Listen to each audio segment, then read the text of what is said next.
Assalamualaikum warahmatullahi wabarakatuh. Selamat berjumpa kembali teman-teman di mata kuliah Mineralogi Petrografi, di mana kita sudah menginjak di minggu ke-11 ya. Di minggu ke-11 ini kita akan melanjutkan pembahasan kita masih terkait dengan petrografi. Jadi melanjutkan bahasan kita terkait dengan petrografi, di mana di minggu-minggu sebelumnya kita sudah banyak membahas terkait dengan siklus batuan, menjelaskan terkait dengan apa itu batuan beku sampai kepada cara identifikasi batuan beku. Di pertemuan ke-11 kali ini saya akan menjelaskan terkait dengan jenis batuan yang selanjutnya. Jadi selain batuan beku, teman-teman juga harus memahami batuan-batuan yang lain, yaitu ada batuan sedimen dan juga metamorf. Dan di pertemuan kali ini insya Allah kita akan membahas terkait dengan batuan sedimen, mulai bagaimana secara apa itu detail terkait dengan proses pembentukannya, terus kemudian bagaimana cara mengidentifikasinya, kita akan bahas di pertemuan di minggu 11 kali ini. Nah, ini sedikit mengulang terkait kemarin siklus batuan ya, bahwa di siklus batuan kemarin menyatakan bahwa yang namanya batuan sedimen itu kalau kita merunut ya, karena kita sekarang membahasnya itu fokusnya di batuan sedimen. Batuan sedimen itu sendiri merupakan batuan yang terbentuk proses awalnya yaitu akibat dari adanya sedimen ya, material sedimen. Jadi karena ada material sedimen, nanti material sedimen ini dia akan mengalami yang namanya proses litifikasi atau mengalami proses pembatuan. Nah, karena ketika material sedimen ini dia nanti mengalami litifikasi pembatuan, maka akan terbentuk yang namanya batuan sedimen. Nah, terus yang jadi pertanyaan, dari manakah sumber sedimen-sedimen ini? Ya, sumber dari sedimen-sedimen ini itu bisa berasal dari berbagai sumber. Bisa berasal dari hancuran batuan beku atau igneous rock, ataupun berasal dari hancuran batuan metamorf. Jadi ataupun dari hancuran batuan sedimen terdahulu yang sudah melapuk kemudian dia terbentuk kembali menjadi sedimen, itu bisa juga. Sehingga batuan sedimen ini merupakan batuan yang bisa terbentuk dari berbagai macam batuan, baik dari batuan beku yang melapuk dan nanti membentuk sedimen dan terlitifikasi, ataupun dari metamorf yang nanti lapuk kemudian membentuk sedimen dan terlitifikasi, ataupun dari batuan sedimen itu sendiri yang jenis lain, batuan sedimen jenis lain dia melapuk membentuk sedimen kemudian tersedimentasi lagi, itu juga bisa terjadi. Nah, jadi memang karena batuan sedimen ini bisa terbentuk dari berbagai macam batuan, maka menyebabkan nanti batuan sedimen ini dibandingkan jenis-jenis batuan yang lain, baik itu batuan beku, baik itu batuan metamorf, batuan sedimen ini akan memiliki jenis yang lebih banyak dibandingkan batuan beku dan juga batuan metamorf. Kenapa ya? Karena dia bisa terbentuk dari 3 batuan ini. Karena nanti jumlah bentuknya banyak dan juga karena juga proses kemarin saya sebutkan ketika tentang penjelasan siklus batuan sedimen itu dia merupakan hasil dari pengendapan dari agen-agen seperti air, angin dan juga sungai air, angin dan juga gelombang laut, menyebabkan sedimen ini nanti akan tersebar di hampir di semua wilayah permukaan bumi. Makanya kalau teman-teman nanti bandingkan proporsinya, di permukaan bumi yang paling akan sering ditemukan adalah batuan sedimen. Dan keanekaragaman jenisnya pun batuan sedimen itu akan sangat banyak sekali. Sehingga kalau kemarin teman-teman mengidentifikasi batuan beku mungkin jenisnya hanya sedikit, tidak terlalu banyak. Tetapi ketika ingin mengidentifikasi batuan sedimen, jenisnya akan banyak sekali. Sehingga memang ketika kita ingin mengidentifikasi batuan sedimen, ya kita harus memang punya kemampuan terkait dengan atau pengalaman terkait dengan untuk mengidentifikasi batuan sedimen. Karena dari jenisnya banyak sekali seperti itu. Nah, itu nggak. Nah, kemudian batuan sedimen sendiri, ya batuan sedimen sendiri tadi sudah saya jelaskan merupakan batuan yang terbentuk akibat proses litifikasi. Litifikasi itu maksudnya pembatuan kembali. Lewat dari proses litifikasi atau pembatuan kembali, bahan hasil rombakan batuan, hasil proses denudasi atau dari hasil aktivitas organisme gitu ya. Jadi sebenarnya semua batuan sedimen tadi saya katakan itu adalah proses litifikasi dari yang namanya hasil rombakan batuan yang berupa sedimen tadi. Baik itu akibat karena proses denudasi, terdenudasi ataupun hasil dari aktivitas organisme. Misalkan batuan beku dihancurkan karena pelapukan organik gitu ya, karena organisme. Nah, itu nanti bisa membentuk sedimen, sedimennya terlitifikasi terbentuk batuan sedimen, bisa terjadi. Ataupun akibat dari proses denudasi, pelapukan fisik gitu ya. Akibat dari perbedaan suhu, perbedaan kondisi curah hujan menyebabkan batuan itu menjadi lapuk sehingga terbentuk sedimen dan nanti bisa terlitifikasi dan seterusnya seperti itu. Nah, itu batuan sedimen. Nah, kemudian di muka bumi ini dibandingkan dengan batuan beku, batuan endapan itu sangat sedikit, hanya 5% dari volume.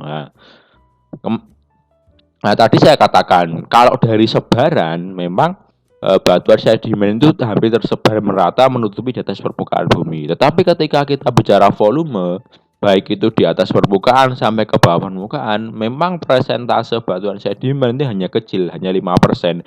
Kenapa? Karena dia hanya menutupi di atas permukaan kerak bumi saja. Beda dengan batuan beku. Kalau batuan beku, nanti batuan metamorf itu dia bisa terdapat sampai kepada kedalaman lapisan bumi tertentu gitu. Jadi sampai ke kerak bumi, hampir semua kerak bumi itu susunannya kan dari batuan beku ya. Tapi kalau sedimen itu biasanya hanya terdapat di atas dekat atas permukaan saja.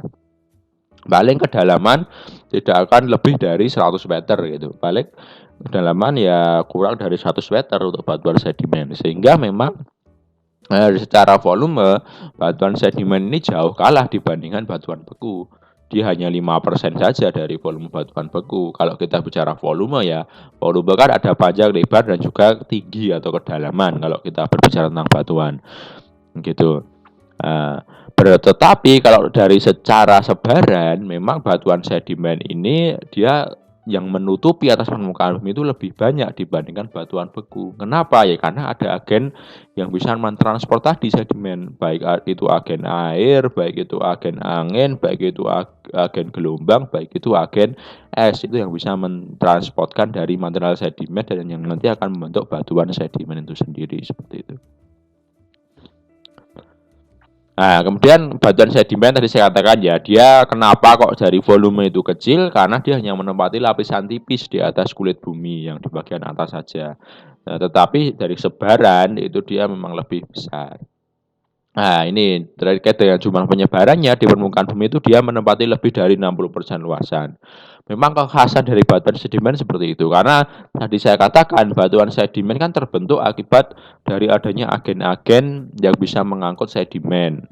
Ada 4 ya, gelombang, air, angin, dan juga es. Nah, karena proses itu kan terjadi hanya di atas permukaan bumi, tidak di bawah, tidak dimanapun. Nah, sehingga dari sebaran dia sedimen itu bisa menyebar sampai 60% di atas luasan permukaan bumi, tetapi ketika penyebaran ke bawah secara vertikal, secara kedalaman, dia itu hanya tipis, hanya menempati di bagian lapisan paling atas, seperti itu. Itu ciri khas batuan sedimen.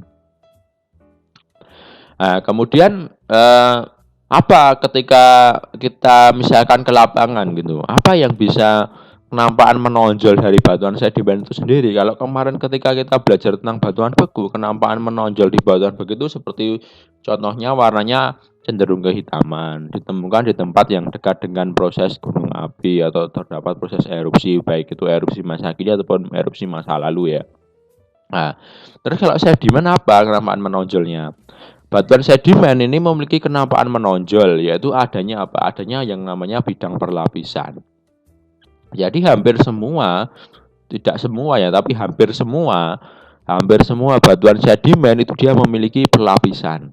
Tetapi memang nanti ketika kita bicara perlapisan batuan sedimen, ada kelas-kelasnya. Ada yang memang perlapisannya terlihat, ada sampai ke yang tidak terlihat, seperti itu. Tetapi hampir semua batuan sedimen itu ada perlapisan. Kenapa ada perlapisan? Ya karena dia terbentuk akibat proses pengendapan. Yang namanya proses pengendapan akibat air, angin, gelombang dan seterusnya, itu kan tidak serta-merta langsung satu kali endapan ya. Endapannya itu kan berangsur-angsur. Jadi misalkan gelombang gitu, endapan pertama terhembasan oleh gelombang, terbentuk batuan. Nanti akan akan ada lagi hembasan gelombang membawa material sedimen, nanti akan terendapkan di atasnya. Akan ada lagi terendapkan di atasnya dan seterusnya. Karena ada perbedaan waktu pengendapan menyebabkan dia terbentuk berlapisan. Sehingga nanti ketika teman-teman mengidentifikasi umur batuan sedimen di tiap perlapisan itu mesti umurnya akan bisa berbeda-beda. Beda dengan batuan beku. Kalau kemarin teman-teman mengidentifikasi umur batuan beku, baik di semua lapisannya, baik itu di atas sampai ke bawah, itu secara umur dia mesti akan sama. Kemungkinan besar itu akan sama. Karena apa? Terbentuknya secara langsung. Karena apa? Karena erupsi membeku kan sekali saja gitu, tidak berangsur-angsur gitu. Nah, tetapi berbeda dengan batuan sedimen. Di batuan sedimen itu ada perlapisan-perlapisannya, dan di tiap lapisan itu dia itu kemungkinan memiliki umur yang berbeda dan memiliki kandungan yang berbeda.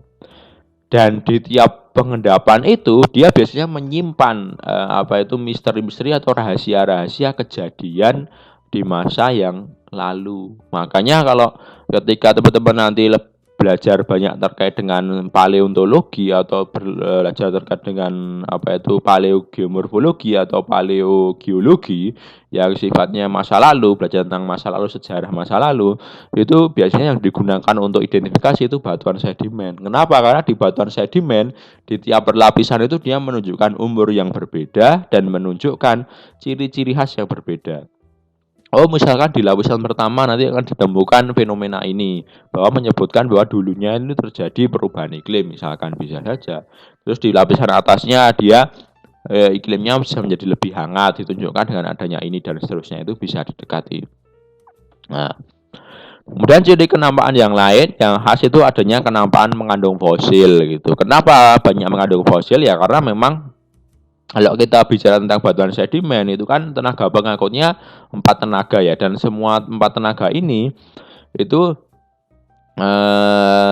berasosiasi dengan yang namanya air gitu. Air kan zaman dahulu sebagai sumber kehidupan, sehingga mesti akan banyak makhluk hidup yang tinggal di dekat air. Nah, ketika mungkin makhluk hidup itu mati, meninggal di situ, kemudian nanti dia akan terbatukan di situ, sehingga menyebabkan ya batuan sedimen itu mesti akan banyak mengandung fosil.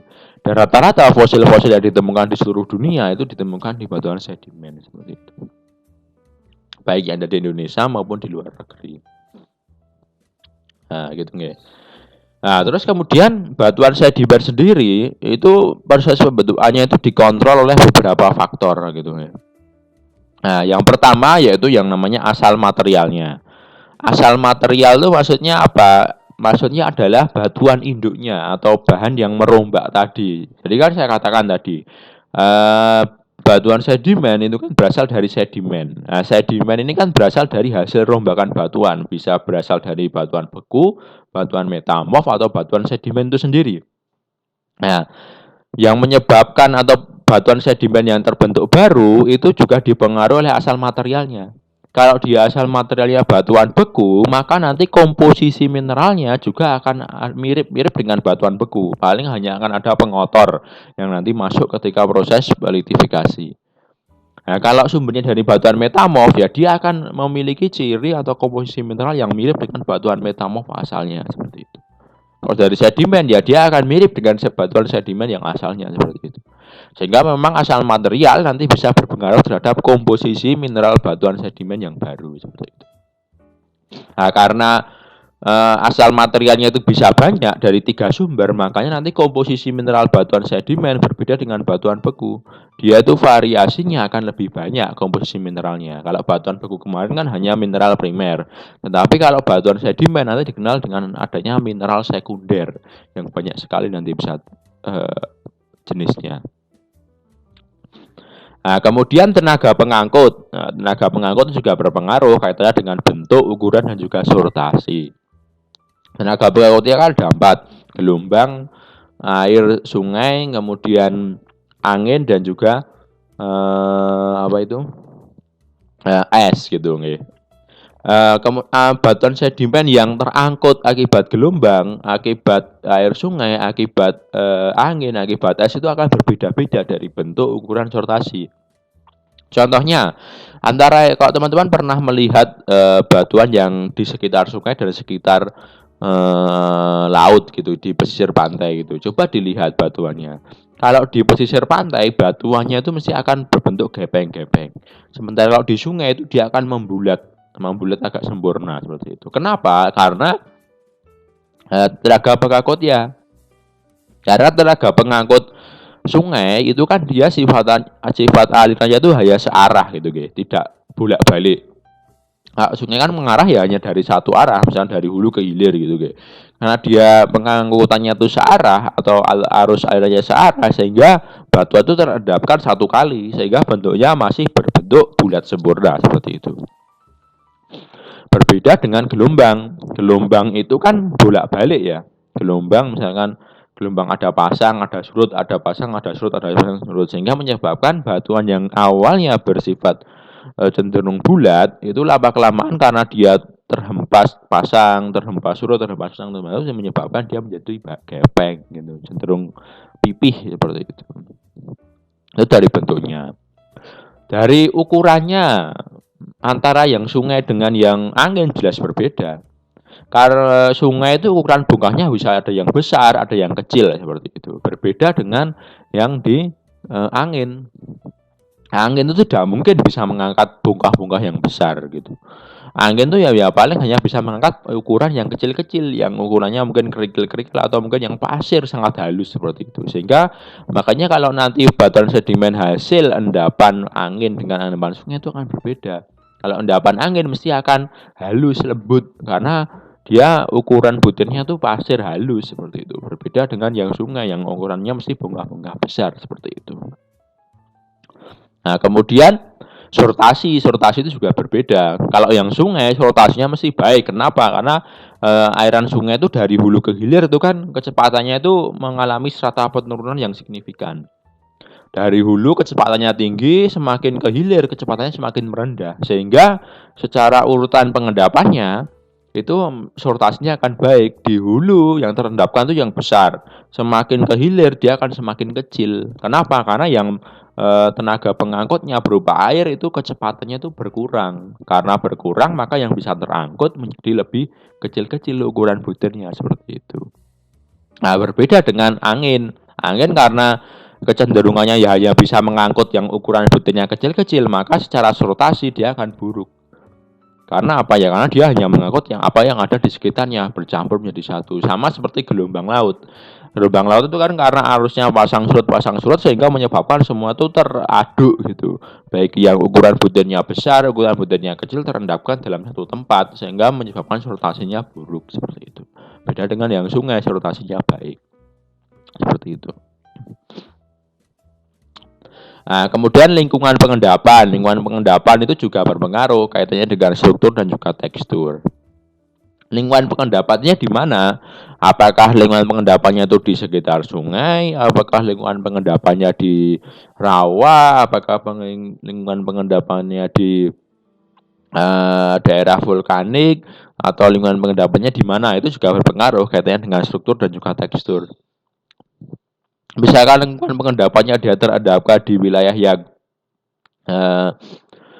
memiliki kandungan vulkanik, maka dia mesti akan memiliki tekstur yang dia lebih padu dibandingkan pada wilayah-wilayah yang dia lingkungan pengendapannya rawa. Karena apa? Karena ada airnya sehingga strukturnya menjadi lebih tidak padu seperti itu. Nah, itu juga bisa berpengaruh lingkungan pengendapan. Karena apa? Karena lingkungan pengendapan kenapa kok berpengaruh? Karena yang namanya tenaga 4 pengangkut itu bisa menyebarkan kemana saja, kan seperti itu. Karena bisa menyebarkan kemana saja, maka lingkungan pengendapan batuan sedimen itu bermacam-macam. Ada yang terendapkan di rawa, ada yang terendapkan di danau, ada yang terendapkan di sekitar sungai, ada yang terendapkan di sekitar daerah vulkanik, dan seterusnya seperti itu. Nah, terus kemudian yang terakhir yaitu proses diagenesis. Proses diagenesis yaitu terkait dengan tekstur dan komposisi kimia. Apa itu diagenesis? Proses diagenesis itu merupakan proses dari pembentukan batuan gitu. Jadi proses perombaan batuan dan sampai ke pembentukannya itu proses diagenesis. Itu nanti akan berpengaruh terhadap tekstur dan komposisi. Nah, ketika pembentukannya itu bagaimana? Prosesnya itu apakah berlangsung lama atau tidak juga akan mempengaruhi tekstur dan juga komposisi kimianya seperti itu. Nah, itu terkait dengan pembentukan batuan sedimen ya, dikontrol oleh 4 proses. Ada asal materialnya, asal material dari endapannya dari mana, kemudian tenaga pengangkutnya dari mana akan bisa berbeda, lingkungan pengendapannya itu berbeda, sampai ke proses pembentukannya juga akan berbeda seperti itu. Jadi semua batuan sedimen itu termasuk sangat yang kompleks dibandingkan batuan beku. Batuan beku itu kan hanya satu tenaga yaitu erupsi. Sehingga ya jenis batuannya hanya itu saja. Asal materialnya pun juga sama dari magma. Tidak ada yang perbedaan. Paling hanya perbedaannya itu asam, magma yang asam, intermediate dan juga yang basah, itu saja. Lingkungan pengendapannya juga sama, terendapnya mesti ada di sekitar gunung berapi. Proses diagenesis atau proses pembentukannya juga sama seperti itu. Sehingga variasinya tidak banyak. Berbeda dengan batuan sedimen, asal materialnya bisa 3 batuan, bisa dari batuan beku, sedimen atau metamorf. Jelas akan membentuk perbedaan. Tenaga pengangkutnya ada 4, air, angin, es, dan juga gelombang. Sehingga menyebabkan akan ada perbedaan. Lingkungan pengendapan bisa di mana-mana, bisa di rawa, di sekitar sungai, atau di lokasi manapun. Menyebabkan perbedaan. Proses pembentukannya juga akan berbeda-beda gitu. Ada yang terlitifikasi akibat bantuan apa, dan seterusnya. Itu mesti akan menyebabkan perbedaan. Nah, sehingga karena sangat kompleks sekali dan juga bedanya banyak, maka jenis batuan sedimen saya katakan tadi jenisnya juga akan banyak sekali. Secara keanekaragaman jenisnya akan sangat banyak sekali batuan sedimen ini dibandingkan batuan beku dan juga batuan metamorf seperti itu. Nah, akan tetapi ketika kita berbicara batuan sedimen, karena memang tadi batuan sedimen itu jenisnya banyak sekali, maka batuan sedimen itu sebenarnya terbagi-bagi lagi menjadi beberapa bagian gitu. Batuan sedimen secara umum terbagi menjadi 2. Ada batuan sedimen yang sifatnya klastis dan juga batuan sedimen non-klastis seperti itu. Apa itu bedanya batuan sedimen klastis dan juga batuan sedimen non-klastis? Nah, ini menjadi kunci ya. Jadi ketika teman-teman nanti mengidentifikasi batuan sedimen, kemarin juga sudah sempat saya singgung ketika teman-teman harus mengidentifikasi batuan ya. Kan langkah awal ketika teman-teman ke lapangan terus kemudian ingin mengidentifikasi batuan, hal yang pertama harus dilakukan adalah dengan melihat apa? Dengan membedakan dulu ini termasuk jenis batuan beku ataukah masuk ke dalam jenis batuan sedimen atau batuan metamorf, dibedakan dulu kan seperti itu ya. Setelah ketemu perbedaannya, oh ini ternyata batuan beku, berarti langsung masuk ke identifikasi batuan beku karena jenis batuan beku itu hanya satu seperti itu. Nah, berbeda kasusnya kalau teman-teman menemukan batuan sedimen gitu, ketemu, oh ini batuan sedimen. Terus bagaimana caranya? Nah, teman-teman setelah ketemu ini batuan sedimen, bedakan dulu apakah dia masuk sedimen yang klastis, apakah masuk ke sedimen yang non klastis. Kenapa harus dibedakan? Karena nanti dalam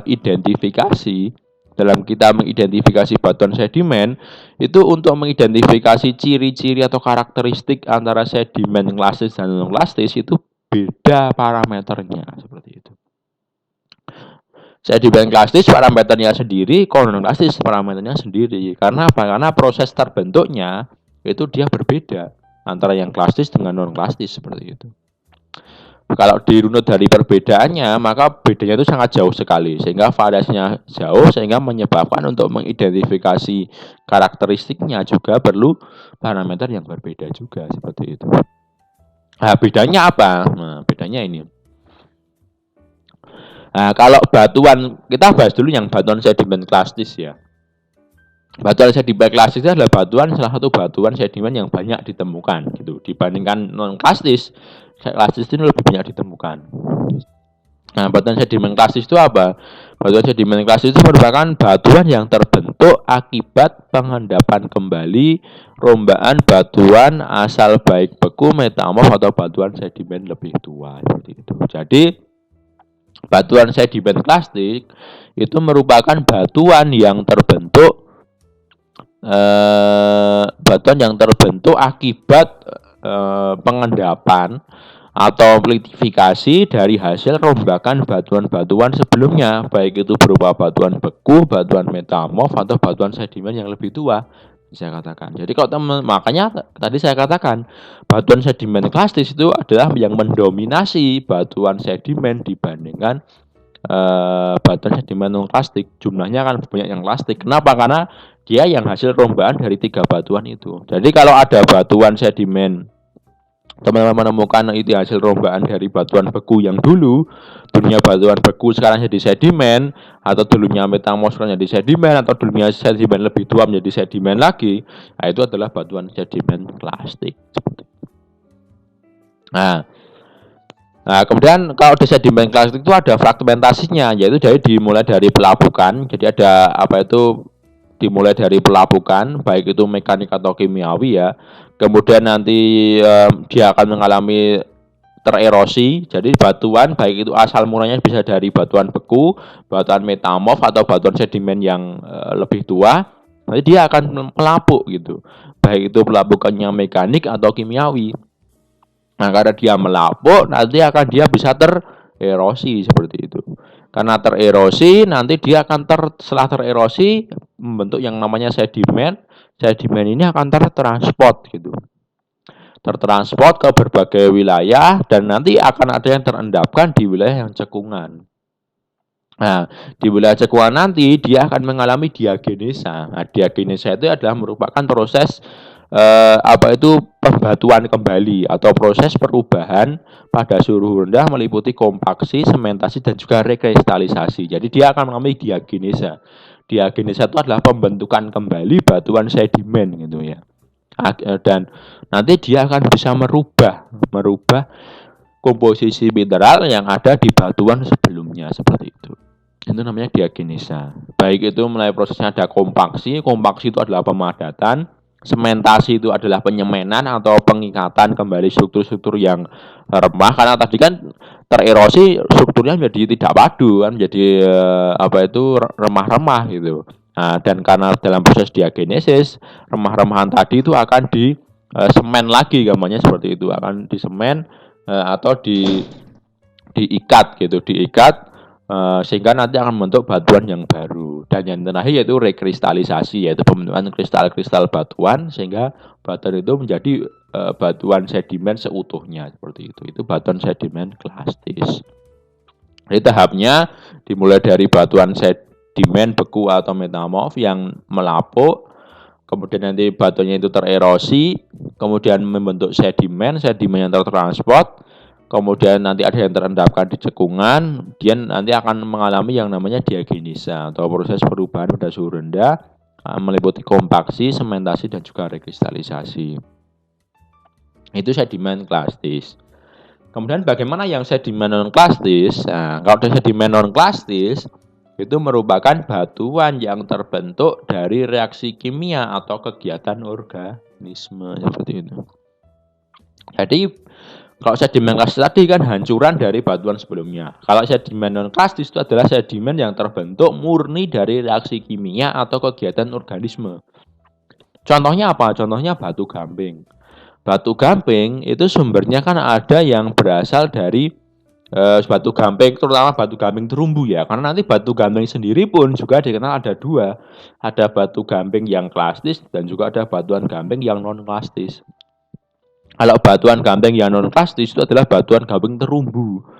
Jadi apa? Yaitu batuan gamping yang terbentuk murni dari sementasi dari terumbu karang yang mati.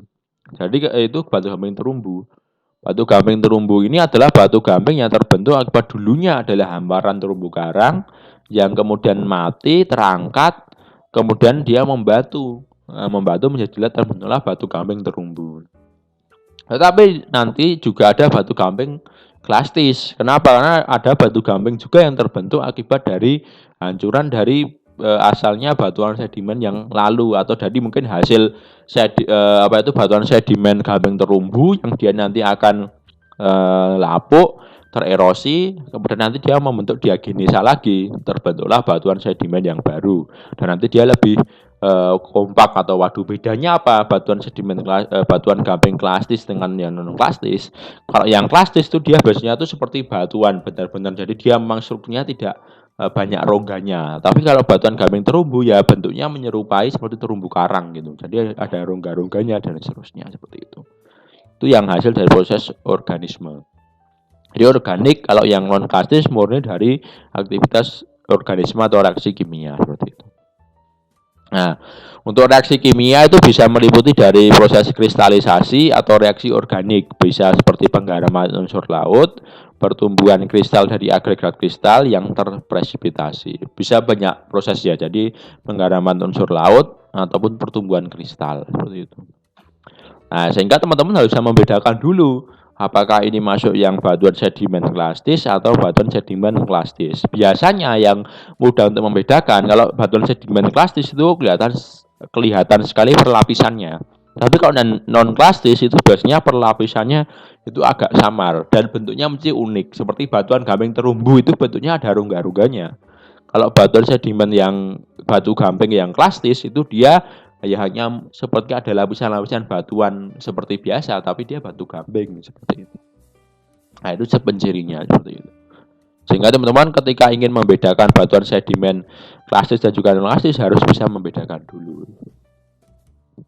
Nah, dan di batuan sedimen klastis dan juga non klastis itu pun juga dibedakan lagi sebenarnya.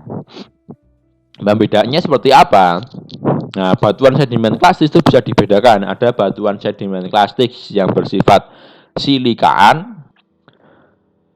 Contohnya itu ada breksi, pasir, lanau, lempung, kumulat. Maksudnya apa? Batu gamping klastis yang bersifat silikaan adalah batu gamping sedimen klastis yang dia memiliki kandungan mineral berupa silika yang cukup tinggi atau cukup banyak seperti itu. Kalau teman-teman ketemu batuan sedimen klastis yang kandungan silikanya cukup banyak, itu dinamakan batu gamping klastik yang bersifat silikaan. Contohnya apa? Contohnya ada breksi, ada batu pasir, ada batu lanau, batu lempung, batu konglomerat seperti itu. Itu kan adalah batu-batu sedimen yang memiliki kandungan silika tinggi. Kemudian ada batuan klastis yang bersifat karbonatan gitu. Maksudnya apa? Adalah batu gamping yang dia memiliki kandungan dominan berupa karbonat CaCO3. CO3, CaCO3G. Contohnya adalah kalsiudit, kalkarenit, dan kalsilutit seperti itu. Nah, kalau batuan sedimen klastik hanya terbagi menjadi dua. Ada yang sifatnya itu karbonatan, ada yang silikaan. Yang paling mudah teman-teman lihat aja karbonatan. Kalau teman-teman ketemu batu sedimen, terus kemudian teman-teman membawa saja untuk mengidentifikasi batuan kapur ditetesi dengan HCl gitu. HCl nanti kalau dia berbuih berarti dia cenderung ke karbonatan, plastik yang karbonatan. Tapi kalau tidak berbuih berarti dia jelas masuk yang plastik ke silikaan seperti itu. Nah, kemudian kalau yang non plastik, nah plastik juga sama, dibedakan ada yang non plastik yang bersifat silikaan, contohnya adalah rijang. Rijang itu contohnya ini ya. Yang berwarna merah ini adalah rijang. Nah, kemudian ada yang bersifat karbonatan, contohnya batu gamping terumbu. Nah, ini bisa teman-teman lihat. Nah, kalau tadi yang saya katakan di sini ada plastik yang bersifat silikaan, ini adalah konglomerat. Ini adalah batu konglomerat ya. Kalau teman-teman pernah melihat batu konglomerat itu dia susunan butirnya dia sortasnya itu jelek gitu. Dia ada bongkah besar, ada bongkah kecil dan seterusnya. Itu konglomerat. Ini adalah breksi. Breksi itu sumbernya dari batuan gunung api atau batuan beku yang dia sudah terdenudasi, kemudian membentuk sedimen, terlitifikasi kembali, terbentuklah batuan breksi, batuan sedimen seperti itu. Nah, dan yang ini adalah contoh yang klastik karbonatan atau batu gamping plastik dikenalnya. Di sini tadi saya katakan ada dua ya, batu gamping. Nah, ini batu gamping klasik itu bentuknya seperti ini. Jadi dia murni padu, tapi dia strukturnya gampingan seperti itu. Beda dengan batu gamping terumbu, bentuknya dia ada titik-titiknya seperti ini. Ada rongga-rongganya seperti ini.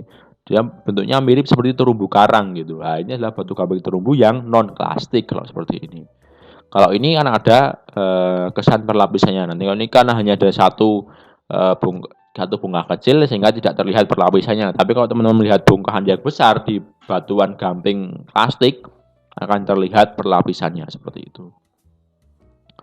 Nah, ini pembagiannya. Jadi setelah teman-teman nanti membagi ini yang plastik, ini non plastik bisa dibagi lagi. Dia yang sifatnya silikaan atau sifatnya karbonatan kalau yang plastik.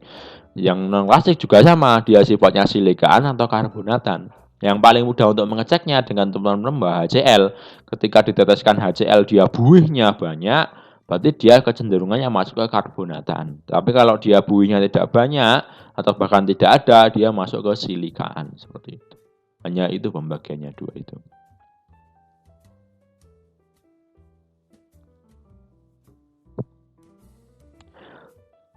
Oke, kemudian ini ya teman-teman. Jadi setelah teman-teman tadi sudah bisa membedakan batuan awalnya tadi dia membedakan batuan dari 3 jenis, baik itu batuan beku, sedimen, atau metamorf. Misalkan ketemu sedimen. Nah, sedimen dibedakan lagi, dia masuk plastik atau dia non plastik seperti itu. Nah, setelah teman-teman tahu dia apakah masuk sifat klasik dan juga non klasik, teman-teman nanti baru bisa mengidentifikasi sifat batuan sedimennya. Nah, kalau untuk di kasus ini nanti teman-teman bisa lihat dari dari parameter indikator untuk mengidentifikasi sifat batuan sedimen ini. Kalau yang sedimen plastik nanti teman-teman bisa menggunakan parameter warna, struktur, tekstur, dan komposisi mineral. Tetapi tekstur nanti bisa terbagi, ada ukuran butir, ada pemilahan, ada kebundaran seperti itu. Nah, kalau yang non plastik bagaimana? Kalau yang non plastik teman-teman bisa sama juga sebenarnya, warna, struktur, tekstur, dan komposisi mineral. Tapi bedanya kalau tekstur di non plastik itu hanya tidak dibedakan menjadi 3. Tapi kalau yang di sedimen plastik dibedakan menjadi 3. Nah, jadi teman-teman setelah ketemu, oh ini plastik, oh ini non plastik, tinggal melihat parameter ini tadi saja. Parameter ini tadi, oh kalau saya plastik berarti saya harus membedakan harus mengidentifikasi warna, harus mengidentifikasi struktur, harus mengidentifikasi tekstur, ukuran butir, tekstur pemilahan, dan tekstur kebundaran. Sampai ke komposisi mineral. Tapi kalau non plastik ketemunya, berarti teman-teman harus membedakan warna, membedakan struktur, membedakan tekstur, membedakan komposisi mineral seperti itu. Nah, terus kemudian bagaimana pembagiannya? Bagaimana pembagian struktur, bagaimana pembagian tekstur, komposisi mineral dan seterusnya, insya Allah kita akan bahas di pertemuan selanjutnya gitu. Jadi sampai di sini dulu. Jadi kita sekarang ini hanya membahas dulu teman-teman sampai bisa membedakan batuan sedimen, plastik, dan juga non plastik. Kenapa? Karena memang mengidentifikasi batuan sedimen ini cukup tricky ya dibandingkan batuan lain. Karena apa? Karena jenisnya banyak sehingga perlu ada pembedaan. Karena kalau hanya nanti jadikan satu seperti beku atau metamorf yang secara variasi itu tidak banyak, sedimen itu akan sulit untuk diidentifikasi. Maka dari itu dibagi-bagi dulu, dia masuk klasis atau non klasis. Klasis pun juga nanti dibagi, ada yang silikaan, ada yang karbonatan. Non klasis juga sama, non klasik silikaan, non klasik, dan karbonatan seperti itu. Maka dikriteriakan seperti itu kalau batu sedimen untuk mempermudah ketika nanti mengidentifikasi. Oke teman-teman, mungkin cukup itu dulu dari saya di pertemuan minggu ke-11 kali ini. Semoga ini bisa mengantarkan dulu teman-teman ketika ingin mempelajari lebih jauh terkait atau mengidentifikasi batuan sedimen, yang insya Allah di pertemuan selanjutnya kita akan membahas terkait dengan bagaimana cara mengidentifikasi batuan sedimen. Semoga nanti teman-teman setelah ini bisa coba mencari literatur terkait dengan cara mengidentifikasi batuan sedimen, sehingga di pertemuan selanjutnya teman-teman sudah paham, tinggal teman-teman mengulang kembali atau merefresh kembali atau mungkin menambah khasanah keilmuan dari apa yang saya sampaikan gitu. Oke, terima kasih teman-teman. atas atensinya. Semoga bisa bermanfaat. Nanti apabila ada yang masih mau ditanyakan, silahkan bertanya melalui forum diskusi yang ada di psikologi. Saya tutup, akhiri bila taufiq wa hidayah. Wassalamualaikum warahmatullahi wabarakatuh.